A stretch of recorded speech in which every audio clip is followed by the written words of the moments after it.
10 reasons the coronavirus should terrify you. In the last 200 years or so, we've all cooperated and figured out how to come up with novel ways to end life on Earth as we know it.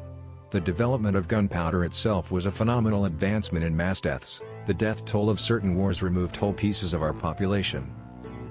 One risk, however, has stayed unaltered for as long as we remember. Despite everything, we don't pay attention to it as well. The coronavirus story is breaking as we record this video, with cases being reported in nations around the globe. It has broken down administrations in China and other nations. The reason this ongoing pandemic has stunned everybody is that we've forgotten that the greatest risk to human life isn't nukes or anything else, but pandemics.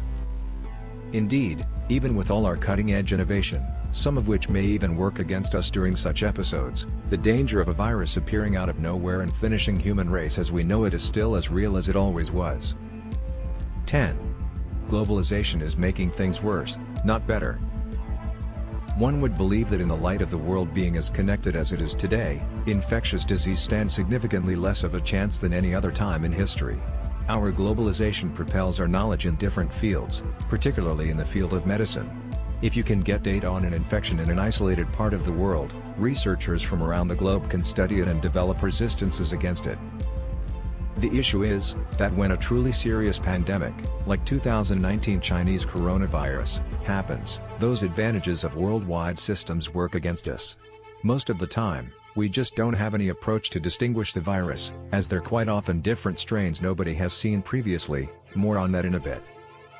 So now, with huge, interconnected systems to ship individuals around the globe but no way to tell if they're infected, outbreaks can move further and mutate before we can even recognize them. 9. Pandemics have killed far more people than anything else. The reason why we don't look at pandemics as a genuine risk to human extinction is because of our conviction that we're resistant to them, or that they don't kill the same number of individuals as other things, like nukes. While the facts confirm that advancements in detection and treatment of pathogens has improved, there are also many more types of them currently. When death tolls are compared independently, deaths from pandemics dwarf any other catastrophe in history by far. You don't have to go into the past, we're at present in the center of many such pandemics. The AIDS virus has murdered around 40 million individuals at this point. The flu influenza causes around 80,000 to 100,000 yearly deaths in the US alone, which is just a small amount of its worldwide passing tally of 650,000. Even in history, global pandemics are by a long shot the greatest agents of mass destruction we have ever observed. The Spanish flu killed over 100 million in few months, which began during the World War I, the war with the second highest death count ever of 40 million. The reasons these viruses failed to kill everybody are many.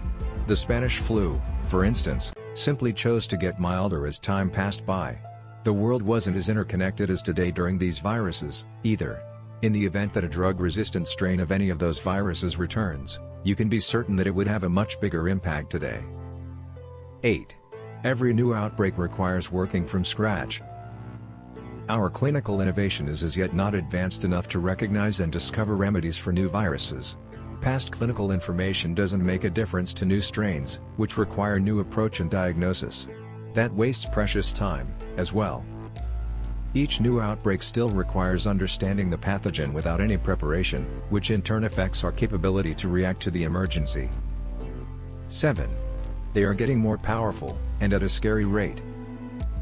It's that each time we study another outbreak of Ebola or Chinese coronavirus, as it's still ongoing, it ends up being a stronger form of a previously discovered strain. That means that the viruses are rapidly getting better at not dying, as well as evolving faster than anyone expected, or even knew about. Indeed, even the present pandemic of coronavirus is because of a strain that can't naturally affect people, however has mutated to be able to do. It's likewise stronger and more destructive than any strain found previously, which is the reason it's such a major emergency across the world. These episodes demonstrate what researchers have been stating for quite a long time.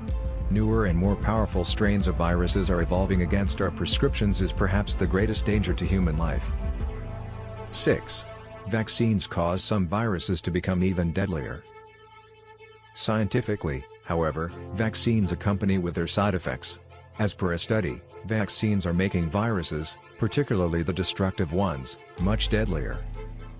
It makes sense biologically, as vaccines used on poultry animals and other pets may make some diseases stronger, which could then evolve to affect humans and wreak havoc.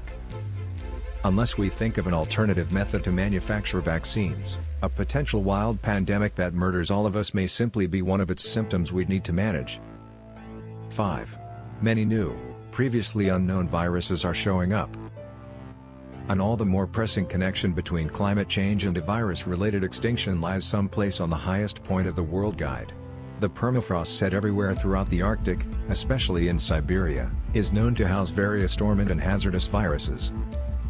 Numerous researchers are of the assessment that many of our ongoing strains of infections, like the Ebola, originated from the permafrost that has just dissolved due to climate change and global warming. 4. Microbes are mysterious and impossible to study. We essentially have no clue about how many types of microbes exist on Earth. Forget Earth, they recently found a kind of microbe in the human gut that the researchers had never seen before. It was strange to such an extent that they needed to make an entire separate branch of life for it. It's just one of the instances of numerous ways we don't, and never will, completely comprehend the nearly infinite universe of microorganisms, which is crucial to fighting serious, mass extinction-threatening pandemics. 3. The next pandemic is around the corner, and we're not ready. If there's one thing that the coronavirus outbreak demonstrates, it's that we're still at nature's mercy to keep us alive. Our infrastructure is not equipped to manage a virus outbreak. Estimations show that the Chinese coronavirus would kill in excess of 80 million individuals due to heightened health crisis in numerous nations around the globe. Researchers are likewise finding numerous new strains of infections, strains they've never observed, in creatures at an alarmingly higher rate than previously, especially among animals. Other studies have shown that the next pandemic is going to come soon, if it's not here as of now with COVID-19, and we're ludicrously underprepared for it. 2. We're responsible for making them stronger, too. In all the devastating pandemics ever, there wasn't a lot we could do. Indeed, even today, the viruses are getting stronger as a symptom of antibiotics. There are many conspiracy theories around the recent outbreaks initially originating from military labs, and we're seeing no motivation behind why some of them can't be valid. Biological and chemical research has consistently been a big part of military spending plans, and looking at the possibility of them causing pandemics in the civilian world. Obviously, the labs are also set up to help combat these viruses, however the chance of them being abused for monetary or other reasons is too glaring to even consider ignoring. There have been rare instances of authentic human mistakes that has resulted into leaking of virus, like the last outbreak of the H1N1 virus. When researchers discovered that it was a strain that hadn't been seen since the 1950s and chose to investigate the issue, they found that it was a result of a lab worker's poor handling of the sample. 1. Some viruses out there are much worse than coronavirus.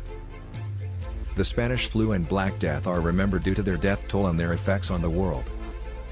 There have been many outbreaks in history far worse than anything seen during the Spanish flu, like the 15th century spell of the English sweating sickness, which killed their victims much more horrifically. More importantly, some of these illnesses belong to mysterious families of viruses we don't know how to deal with. Even the Spanish flu was a mutated form of influenza previously known to us. According to many biologists, the real threat to human existence is from viruses that may be completely different from anything we've seen earlier.